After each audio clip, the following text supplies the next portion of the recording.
هاي يا بنات، عاملين ايه؟ يا رب تكونوا بخير. في حلقة النهاردة هقدم لكم 3 افكار لوصفات تقدروا تعملوهم في العشاء او في الفطار. كل الوصفات اللي في فيديو النهاردة سهلة وبسيطة وبتتعمل في اقل من 10 دقايق، واحلى حاجة ان مكوناتهم متوفرة في كل بيت.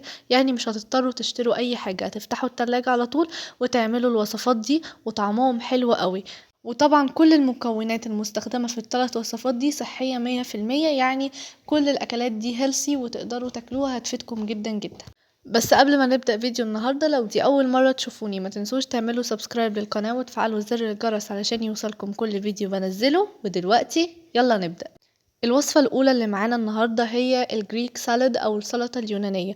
كل مكوناتها بسيطة جدا ومتوفرة في كل بيت. معانا هنا خيار وفلفل ألوان، ممكن تستبدلوا الفلفل الألوان ده بفلفل أخضر لو ما عندكمش. ومعانا هنا طماطماية، وهنا بصل وزيتون.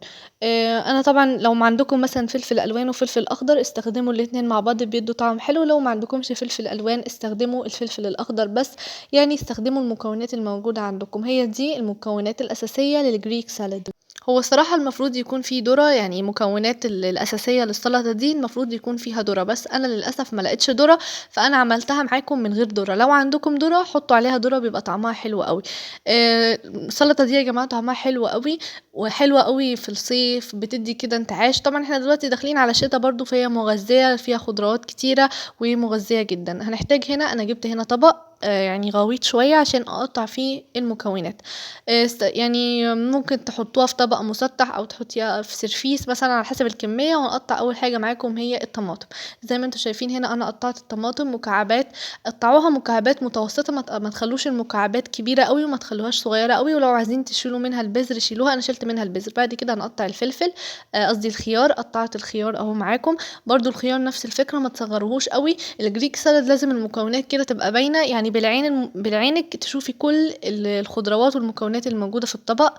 بعد كده قطعنا الفلفل الالوان. زي ما انتم شايفين برضو الفلفل قطعوه شرايح طويلة. يعني كل حاجة لازم تخلوها كده حجمها كبير. لو انتم مش بتحبوا تقطعوا في السلطة كبير مش مشكلة. وقطعت الفلفل الاخضر، وهنا قطعت البصل وبرضو قطعته شرايح طويلة زي ما انتوا شايفين كده عشان يبقى شكله باين في الطبق وحلو. ودلوقتي هنقطع الزيتون. انا طبعا ما استخدمتش كمية الزيتون دي كلها، انا هنا استخدمت زيتونة واحدة كبيرة قطعتها. ولو عندكم زيتون مخلي من الاول استخدموه. هي دي المكونات بتاعة السلطة، وقلنا ان هو المفروض يتضاف عليها ذرة، فلو عندكم ضيفوا الذرة، بيدي بيكون طعمها احلى. يعني لو عايزين تضيفوا جزر او حاجات زي كده ماشي براحتكم ضيفوا، بس هي دي المكونات الاساسية للسلطة. وطبعا ما ينفعش جريك سالاد من غير جبنة فيتا، فعشان كده استخدموا اي جبنة فيتا عندكم. انا استخدمت اللي هي بيبقى فيها طعمها اصلا بيبقى الفليفر بتاعتها الزيتون، وحطيتها كده على الوش.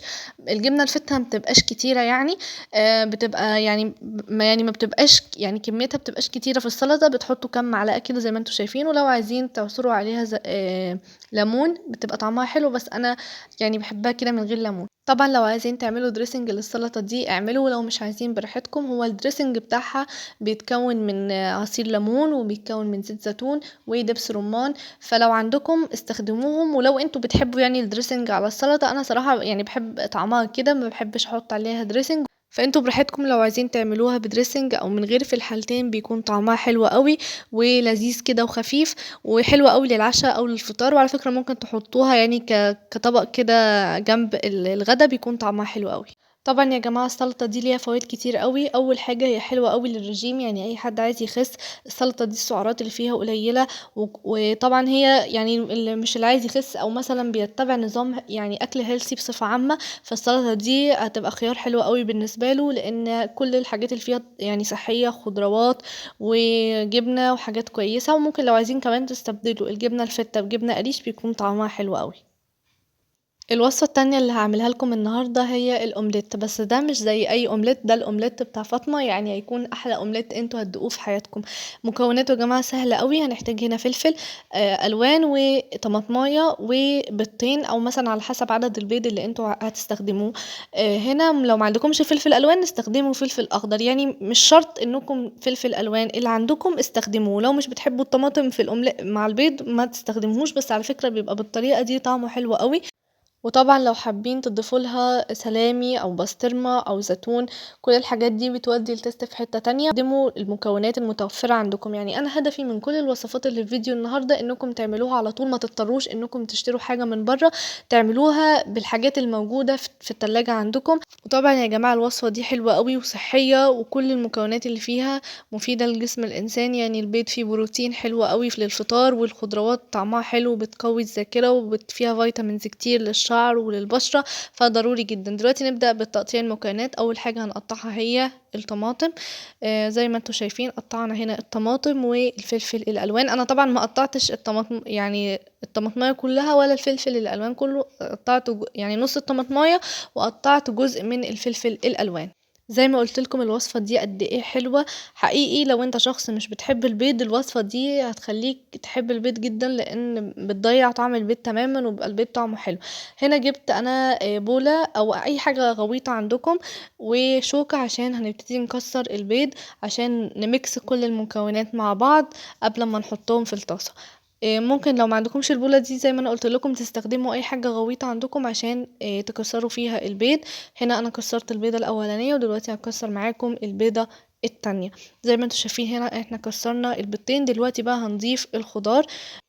لو عايزين تحطوا خضار تاني أو حاجات تانية غير اللي أنا قُلتها لكم دي، يعني لو هتحطوا بسطرمة شوحوها الأول طبعًا، عشان إحنا البيض ما بياخدش وقت طويل في التسوية، ما يكونش لحقت البسطرمة استوت. هنا زي ما انتم شايفين حطيت الخضار على البيض وهابتدي بقى نmix كل الحاجات الجميلة دي مع بعض. بس أول حاجة نحط التوابل بتاعتنا، حطوا يعني نُص معلقة ملح صغيرة. أنا حاسة إن يعني أنا فعلًا كترت الملح سِنّة، حطوا نُص معلقة ملح صغيرة بس الطعم هيتضبط. وبعد كده هنحط رشة كمون ورشة فلفل اسود، ولو عايزين تضيفوا توابل تانية براحتكم، بس يعني ما تضيفوش توابل تانية، يعني هو البيض يعني ملح فلفل اسود وكمون I think كمان في ناس ما بتحطش كمون على البيض، بس يعني حطوا حتة صغيرة عشان يضيع طعم البيض. التوابل دي مع الخضار هيضيعوا اي ريحة للبيض وهيضيعوا الطعم الزفارة الساعات ده اللي بيبقى في البيض، وهيبقى طعمه حلو قوي. وطبعًا أهم خطوة هي إنكم تخلطوا المكونات دي كلها كويس مع بعض، زي ما انتم شايفين كده اخلطوهم بالشوكة أو بمعلقة، اخلطوهم كويس جدًا كده مع بعض عشان كل المكونات تتجانس مع بعض وتتخلط كويس. وأول ما تيجوا تفردوهم في الطاسة ما تلاقوش البيض راح في حتة لوحده والطماطم في حتة والفلفل في حتة تانية، لأ اخلطوهم كويس عشان يبقوا كلهم يعني مع بعض كده. أول ما تحطوهم في الطاسة ما فيش مكونات تبعد عن التانية. وكإضافة لو انتوا عايزين حطوا جبنة موتزاريلا بتدي طعم حلو قوي قوي، او حطوا اي نوع جبنة عندكم. لو مش متوفر عندكم جبنة موتزاريلا حطوا جبنة شيدر او جبنة رومي، بيدوا طعم حلو قوي للأومليت ده. بس الجبنة الموتزاريلا صراحة بتدي مطة حلوة قوي وبتدي طعم رهيب عن أي نوع جبنة تانية. هنا زي ما انتوا شايفين أنا حطيت هنا شوية زيت أو زبدة أو سمنة في الطاسة. أنا عن نفسي حطيت حتة سمنة صغيرة كده في الطاسة، وطبعا الطاسة تكون غير قابلة للصق عشان الأومليت ما يلزقش فيها. وفردت الأومليت عليه وعلى نار، يعني ما تخلوهاش هادية، يعني ما تعلوش النار قوي وما تهدوهاش خالص، خلوها نار متوسطة كده لحد ما يستوي.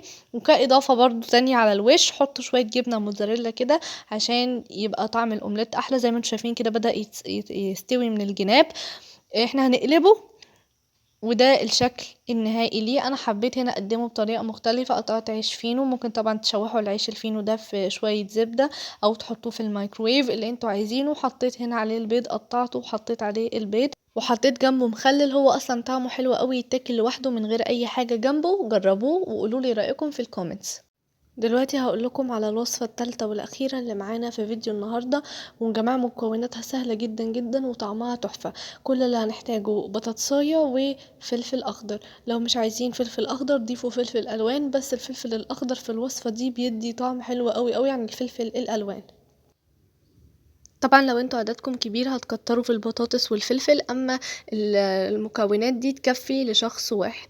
هنا زي ما انتوا شايفين قطعت غسلت البطاطساية كويس وقطعتها كده حجم كبير زي ما انتوا شايفين عشان اسلقها. ما تخلوش البطاطس تقطعوها صغير وانتوا بتسلقوها عشان ما تتهريش منكم على النار. حطيتها في الحلة وحطيتها على النار وحطيت عليها رشة ملح صغيرة وسيبوها تلت ساعة هتكون استوت. بصوا كده ده شكلها بعد ما طلعت، بعد ما استوت يعني واتسلقت. سيبوها تبرد شوية وبعد كده قشروها. عقبال ما تبرد بقى هنبتدي نقطع الفلفل.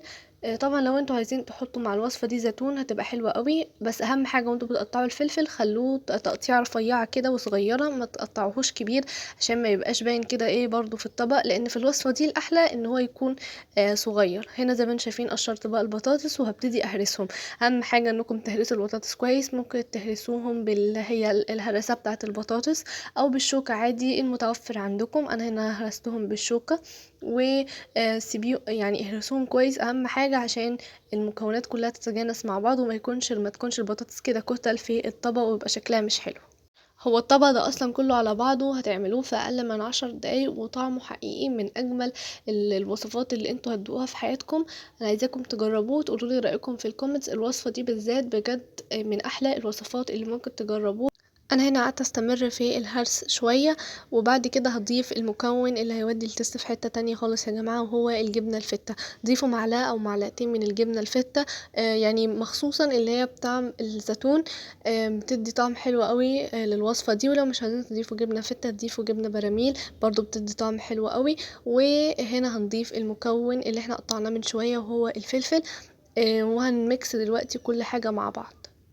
انا قلت لكم لو حابين تستبدلوا الفلفل الاخضر ده بفلفل الوان برضو بيدي طعم حلو، ولو حابين تضيفوا زيتون على الوصفه دي برضو بيبقى الطعم حلو قوي. دلوقتي بقى هنحط التوابل بتاعتنا. طبعا لازم نراعي اللي احنا حاطين جبنه حادقه فمش هنكتر في الملح. انا هنا حطيت بس رشه ملح صغيره. ممكن تضيفوا كمون او كزبره ناشفه او بس يعني هي اللي هي التوابل بتاعه البطاطس بس. انا بحب الملح عليها كده تبقى بيزك وطعمها حلو. وهنهرس بقى وهنقلب قصدي كل الحاجات دي مع بعض عشان الملح يعني يبقى في كل الاكل. وبعد كده بقى عملت كده شويه حركات عليها بالشوكه ونضفت الطبق عشان البرزنتيشن يبقى شكله حلو. الطبق شكله حلو قوي وطعمه احلى. عايزاكم تجربوه وتقولوا لي رايكم فيه في الكومنتس. بجد واحده من احلى الوصفات اللي هتدوقوها في حياتكم هي البطاطس اللي بالجبنه الفته. وبس كده ده كان فيديو النهاردة. اتمنى تكونوا استفدتوا منه، وطبعا لو عجبكم الفيديو ما تنسوش اللايك والشير، ولو دي اول مرة تشوفوني ما تنسوش تعملوا سبسكرايب للقناة وتفعلوا زر الجرس علشان يوصلكم كل فيديو بنزله. وهنبسط جدا لو انتوا جربتوا اي وصفة من الوصفات اللي انا عملتها لكم في فيديو النهاردة وقلتولي رأيكم فيها في الكومنتس. وبس كده، باي.